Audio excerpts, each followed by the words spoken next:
doorashooyinkeena lagu saleeyo waqtiga ugu munaasibsan ee ay qabsoomi karaan marka laga eego dhinac kasta ama xeeb ama oogo ama meel dhexe sidaa saddexda gudoomiye sheegeen commission ahaan waxaan ku nimi amar madaxweyne kaasoo aanu madaxweynaha amarkiisa markaan ku nimina isla falanqaynay halka wax la dhigi karo waxaad ogeydeen muddaba imaka inay socotay in waan saddexda xisbi waayo saddexda xisbi waxaana isku raacin waxa dhibaato inaga imanaysa ama waxa weeyaan wixii baa dheeraanaya walilaahi alxamdu maanta la isku raacay waxa ma hadda ugu horeysa leh ilaahay subxaanahu wa tacaala ina garansiiyey sidii aynu ku caanamaalnay ee dhaqanka inoo ahayd inaynu isu nimaadno isla dhigno meel danaha qaranka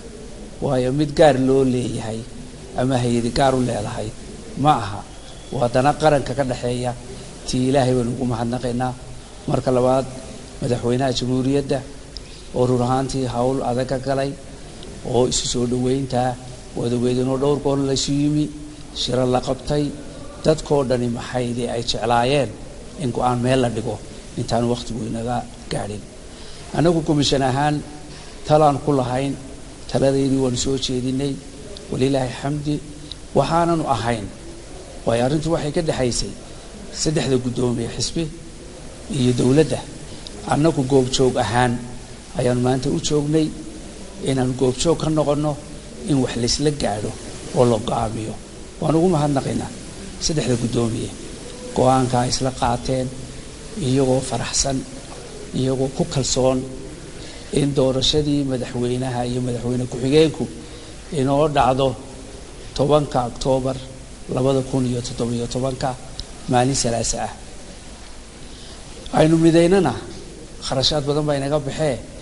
doorashooyinkeena labadii doorasho ee inaga sugayay kale ee caalamku inaga sugayay iyo dadweynuhu inaga sugayay muddadoodii dheeraatay waxaan wakiilada eegno golihii deegaankana ay tahay November 2017 in iyagana la mideeyo oo loo mudeeyo sanadka bacdi oo noqon doonta 10 Oktoobar 2018 maalin Arbacaa insha Allah biidhnillaahi kariim saxaafadda waan u mahadnaqaynaa